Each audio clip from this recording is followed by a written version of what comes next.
जी अस्सलाम वालेकुम, क्या हाल है? सब लोग खैरियत से हैं। सुप्रीम कोर्ट ऑफ पाकिस्तान का 7 रुकनी बेंच जिसने जजेस के बारे में फैसला करना था वो टूट चुका है। अब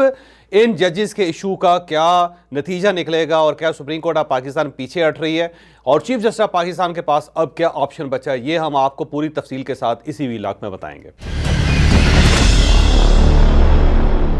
आपको याद होगा कि इस्लामाबाद हाई कोर्ट के 6 जजेस ने, बल्कि कुछ लोगों का कहना है 7 जजेस ने एक खत लिखा था जिसमें चीफ जस्टिस ऑफ पाकिस्तान से ये दरख्वास्त की थी कि क्योंकि हमारे ऊपर एजेंसियों का बहुत ज़्यादा दबाव है और गवर्नमेंट हमारी आर्म ट्विस्टिंग करती है, तो आपको फौरी तौर पे इसका कोई ना कोई सलूशन हमें बताना चाहिए। और एक दरख्वास्त की गई थी कि एक फुल कोर्ट इजलास हो जिसके अंदर बाकी जजेस भी मौजूद हों और सुप्रीम जुडिशल काउंसिल में जाके इस इशू पे बैठ के कोई ना कोई फैसला किया जाए। लेकिन उसके बाद चीफ जस्टिस ऑफ पाकिस्तान ने एक फुल कोर्ट इजलास बुलाया और उसमें सारी सुप्रीम कोर्ट ऑफ पाकिस्तान ने यह फैसला किया कि फ़ौरन एग्जेक्टिव के साथ रब्ता करके, यानी प्राइम मिनिस्टर साहब के साथ रब्ता करके इसका एक कमीशन बनाया जाए। तो उसके बाद फिर प्राइम मिनिस्टर और चीफ जस्टिस ऑफ पाकिस्तान की मुलाकात हुई। उस मुलाकात में यह फैसला हुआ कि एक कमीशन बना दिया जाए और 2 जजेस का नाम दिया गया कि उनमें से किसी एक जज का फैसला करके जो दोनों में से तैयार हो उसकी सरबराही में ये कमीशन बना दिया जाए। तो फिर तसद्दुक़ हुसैन जिलानी साहब से रब्ता किया जो चीफ जस्टिस से साबिक, और उन्होंने TORs देख के एग्री कर लिया और उसके बाद फिर गवर्नमेंट ने एक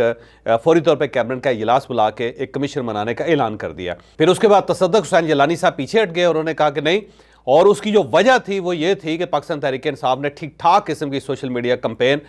जिलानी साहब के खिलाफ भी कर दी थी और उनके ऊपर ऐसे ऐसे इल्ज़ामात लगाए गए और उस कमीशन को इतना ज़्यादा मुतनाज़ा बना दिया गया कि जस्टिस जिलानी साहब जो है वो पीछे हट गए। फिर उसके बाद फौरी तौर पर सुप्रीम कोर्ट ऑफ पाकिस्तान ने एक लार्जर बेंच बना दिया जिसमें 7 जजेस शामिल थे और चीफ जस्टिस ऑफ पाकिस्तान की तरफ से यह डिक्लेयर किया गया कि क्योंकि इस वक्त सिर्फ 7 जजेस इस्लामाबाद में अवेलेबल हैं, लिहाजा उसका फौरी तौर पे एक लार्जर बेंच बना दिया गया।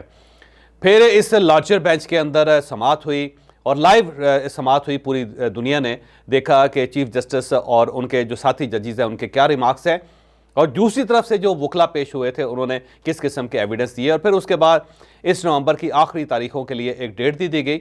और उसमें ही अंदिया दिया गया कि सुप्रीम कोर्ट ऑफ पाकिस्तान सोच रही है कि एक फुल कोर्ट, एक बाकायदा बेंच बना दिया जाए जिसमें सारी अदलिया बैठ के इस सारे इशू को देख ले।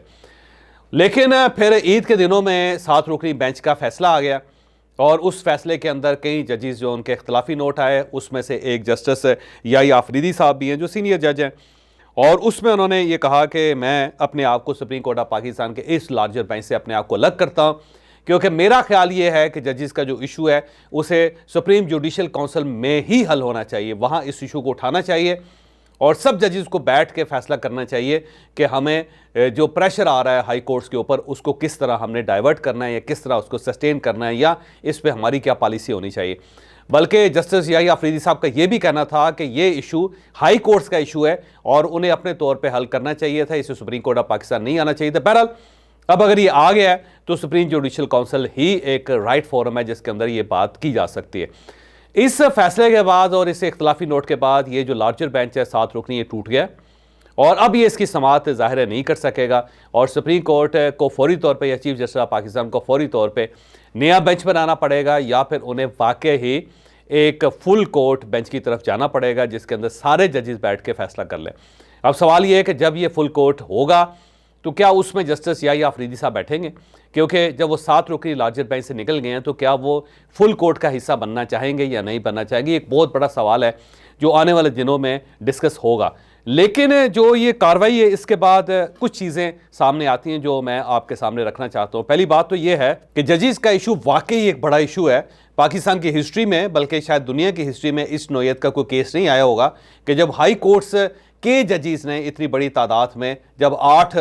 जजेस हों और उसमें से 6 और 7 जजेस ने फौरी तौर पे इस किस्म के ख़त लिख दिए हों और वो ख़त जो है चीफ जस्टिस ऑफ पाकिस्तान के पास भी गए और साथ पूरी कौम के पास, बल्कि पूरी दुनिया में वो नशर भी हुए हों और पूरी दुनिया इस इशू के ऊपर नज़र लगा के बैठ गई हो, तो है इशू बड़ा सीरियस है और इस सीरियस इशू का एक सीरियस हल ही निकल सकता है, इसको हवा में उड़ाया नहीं जा सकता। दूसरी बात यह कि इसमें चीफ जस्टिस ऑफ पाकिस्तान की पोजीशन बड़ी ऑकवर्ड हो चुकी है क्योंकि जब उन्होंने 7 रुकनी लार्जर बेंच बनाया तो उसमें से भी एक जज अपने आप को साइड पे कर लेते हैं और उससे बेंच टूट जाता है और अब अगर वो फुल कोर्ट बनाते हैं तो उसके अंदर भी अगर जजेस बैठने पे इत्तफाक नहीं करते और 2-4 जज उससे अपने आप को अलग कर लेते हैं तो फिर जो एक डिवाइड है सुप्रीम कोर्ट ऑफ पाकिस्तान के अंदर वो सामने आ जाएगी और उसके साथ जो सेंटिटी और इज्जत है सुप्रीम कोर्ट ऑफ पाकिस्तान की वो पामाल हो जाएगी।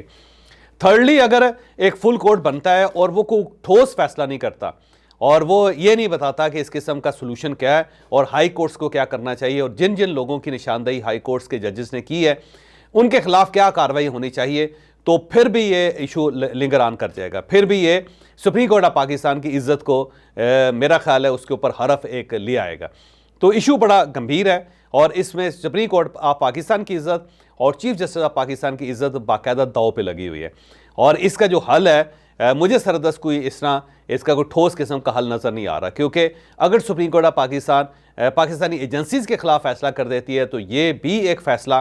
पाकिस्तान के लिए खासा कंट्रोवर्शियल हो जाएगा। फिर एक लड़ाई शुरू हो जाएगी openly, establishment versus chief justice of Pakistan या वर्सेस जुडिशरी ऑफ पाकिस्तान। तो ये जो एक लड़ाई है ज़ाहिर है फिर उसका नतीजा कोई बहुत अच्छा नहीं निकलेगा।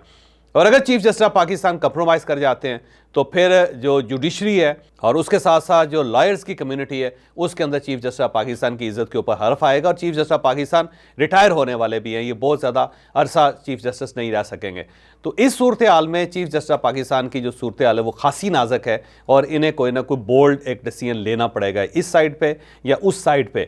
और इसके दरमियान ज़ाहिर है एक और फरीक भी है और उस फरीक को गवर्नमेंट कहते हैं। गवर्नमेंट की पोजीशन बड़ी नाजुक है कि अगर वो एजेंसीज़ के खिलाफ कोई कार्रवाई करते हैं तो ज़ाहिर है गवर्नमेंट नहीं रह सकेगी और अगर वो चीफ जस्टिस पाकिस्तानी अदलिया के खिलाफ खड़े होते हैं तो फिर ज़ाहिर है जो अदलिया है वो भी इनको आसानी से सांस नहीं लेने देगी। तो इशू जो है वो गवर्नमेंट के लिए भी बहुत गंभीर है। और इसके साथ साथ वो 6 जजेस जिन्होंने ओपनली कह दिया कि हमारे ऊपर प्रेशर था, अब साबित उन्होंने भी करना है कि उनके ऊपर किस किस्म का प्रेशर था, किसने क्या प्रेशर दिया और वह कौन से ऐसे फैसले थे जो प्रेशर में किए गए। तो ज़ाहिर है उनके लिए भी बड़ा मसला है। तो ये बड़ा गंभीर इशू है जो आने वाले दिनों में मेरा ख्याल है मज़ीद गंभीर होता हुआ नज़र आ रहा है और मुझे ख़तरा है कि कहीं ऐसा ना हो कि इशू सॉल्व होते होते पूरी गवर्नमेंट को और पूरे सिस्टम को ही लेके बैठ जाए।